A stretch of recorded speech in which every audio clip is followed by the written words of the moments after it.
Guys good morning, welcome back to my channel. আশা করি তোমরা সকলে ভালো আছো আর আমিও ভীষণ ভালো আছি। তো চলো আবার একটা ইন্টারেস্টিং নিউ ব্লগ নিয়ে চলে আসলাম। ভিডিও শুরুতেই তো বুঝতে পেরেছো যে আমরা কোথায় এসেছি। তো চলো ভিডিওটা স্টার্ট করা যাক বক বক না করে। আমরা এসেছিলাম আজকে হাওড়ার, আর এই ভিডিওটা অনেকদিন আগেকার, আমার পোস্ট করতে একটু লেট হয়ে গেছে। তো একটা পুজো ছিল, সেই কারণে আমরা হাওড়ায় ফুল কিনতে এসেছিলাম। আর দেখো আমরা ফুলের মার্কেটে প্রায় পৌঁছেও গিয়েছি।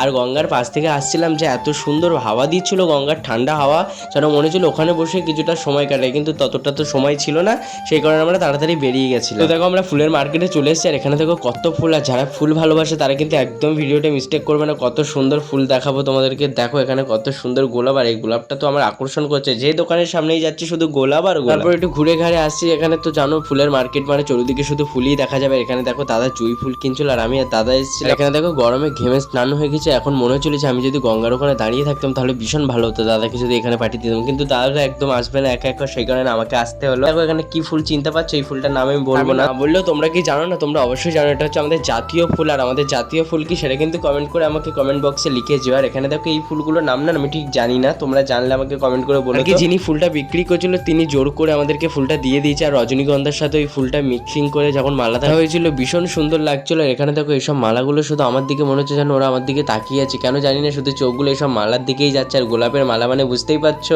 কত সুন্দর লাগছে, বুঝতে পারছো গোলাপের মালাগুলো আমার তো ভীষণ ভালো লাগছিল। আর আমার ফুল এমনি ভীষণ প্রিয়। তারপরে দাদা এক এক করে ফুলগুলো নিয়ে নিচ্ছিল, আর আমি একটু ঘুরে ঘুরে দেখছিলাম। আর দাদা বললো যে ফুলের টোপর নেবে, তো চলো টোপর কোন দিকে সেদিকে যাওয়া যাক। এখানে দেখো এসে আমরা টোপর দেখতে পেয়ে গেছি, ফুলের যে টোপরগুলো, এখান থেকে একটা টোপর নিয়ে আবার আমি জুঁই ফুল দেখতে পেয়ে একটু জুঁই ফুলের ভিডিও করে নিলাম, কারণ আমার না ভীষণ জুঁই ফুলের গন্ধটা বেশি ভালো লাগে, মানে খুবই সুন্দর লাগে। আর এখানে দেখো বিভিন্ন ধরনের ফুল আছে, ওদিকে যেন ফুলের গন্ধ মোমো করছে, কিন্তু এখান থেকে যেতে একদমই ইচ্ছা করছে না। কিন্তু এখান থেকে আমাদেরকে খুব তাড়াতাড়ি বেরিয়ে যেতে হবে, কারণ এখান থেকে আরেকটা জায়গায় যাবো, সেই জায়গাটার নাম আমার ঠিক মনে নেই, তোমাদেরকে দেখাবো। তোমরা যদি জেনে থাকো তখন আমাকে কমেন্ট করে বলো যে এই জায়গাটার নাম এটা। তো চলো আমরা একটু পরেই বাসে উঠে যাবো, আর বাসে উঠে তোমাদের সাথে আবার কথা হবে। আমরা আসতেই দেখো সঙ্গে সঙ্গে বাসটা পেয়ে গেছি, আর আমরা সেই জায়গাটার প্রায় কাছাকাছি চলে এসেছি, এবার নামার সময় হয়ে গেছে। তো চলো নেমে তোমাদের সাথে কথা বলছি। তো এই মাত্র আমরা বাস থেকে নামলাম, আর আমরা হেঁটে হেঁটে যাচ্ছি। এখান থেকে গাড়ি সেরকম একটা পাওয়া যায় না, মানে এখান থেকে হেঁটে হেঁটেই যেতে হয়, কারণ বেশি দূর নাই, সামনে একটুখানি গেলেই সেই জায়গাটা। আর আমি তোমাদেরকে দেখাচ্ছি, দেখো এপিটে প্রায় চলে এসেছি, ওপিটে এই জায়গাটা দেখা যাচ্ছে। এখন হচ্ছে ছানা পনির এসবগুলো বিক্রয় অ্যাভেলেবেল সবসময় পাওয়া যায়। এই জায়গাটার নাম আমি ঠিক জানি না, সেই কারণে তোমাদেরকে বলতে পারছি না। দেখো আর এখানে চতুর্দিকে শুধু পনির আর পনির, যে দোকানে দেখাচ্ছি শুধু পনির। এক্ষুনি ফুলের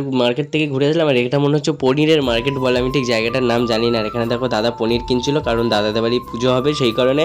আর দেখো তোমাদের সাথে কথা বলতে বলতে এখানে আকাশ থেকে বৃষ্টি চলে এসেছে, আর এরকম বৃষ্টির মধ্যে কলকাতাতে কিন্তু ভীষণ ভালো লাগে যদি একটা পার্টনার থাকে। আমার এমনি বৃষ্টিতে ভিজতে খুব ভালো লাগে, কিন্তু মায়ের ভয়ে ভিজতে পারি না, যেহেতু আমার ভীষণ ঠান্ডার ধার, সেই কারণে মা ভিজতে দেয় না একদম। আর এখানে দেখো ভীষণ জোরে বৃষ্টি পড়ছে, কিন্তু আসতে পড়ছে এরকম না। আর আমরা চলে শিয়ালদার একটা দোকানে, আর এখানে প্রচুর দোকান আছে, একটা না, সেই কি থালা বাটি এসব বলে সেগুলো আর কি কিনবে অনুষ্ঠান বাড়ি, সেগুলো আর কি খেতে দেয়। আমি দেখো এখানে ফুলগুলো নিয়ে দাঁড়িয়ে আছি, আর দাদা থেকে জিনিসপত্র কিনছে, থালা প্লেট এইসবগুলো সব কিনছিল। আমি জানি না, অনেক কিছু কিনেছিল, আমি সেরকম ভাবে ঠিক দেখা হয়নি। আর এদিকে দেখো বৃষ্টি পড়েই যাচ্ছে, আর এখানে দেখো কলকাতায় শুধু কেমন ভিড়ে হয়ে গেছে, বৃষ্টি। আমরা তো ছাতা আনিনি, সেই কারণে আমরা ভিজে যাচ্ছিলাম। আর এই দেখো আমাদের বাসও চলে এসেছে, আমরা বাসে উঠে, আর বাসে উঠে তোমাদের সাথে কথা বলবো। আর পুরো ভিজে গিয়েছে, এই দেখো মাথা দেখে তো বুঝতে পারছো, শুধু চুল ফুলগুলো তো পুরো ভিজে গিয়েছে মাথা। আর আমরা বাড়ি গিয়ে তোমাদের সাথে কথা বলবো, কারণ ভীষণ পরিমাণে ঠান্ডা লেগে যাবে। তো গাইস আমরা প্রায় বাড়ি চলে এসেছি, আর আমি দেখো ভালো করে মাথাগুলো আগে মুছে নিয়েছি, কারণ ঠান্ডা লেগে যাওয়ার ভয় ছিল। আর এখানে দেখো মা আজকে দুপুরবেলা বিরিয়ানি করেছিল, সেই কারণে আমি সন্ধ্যাবেলা এসে কি খাবো, মাও ছিল না, মা বাজারে গিয়েছিল, একটু বিরিয়ানি নিয়ে বসে গেলাম। আর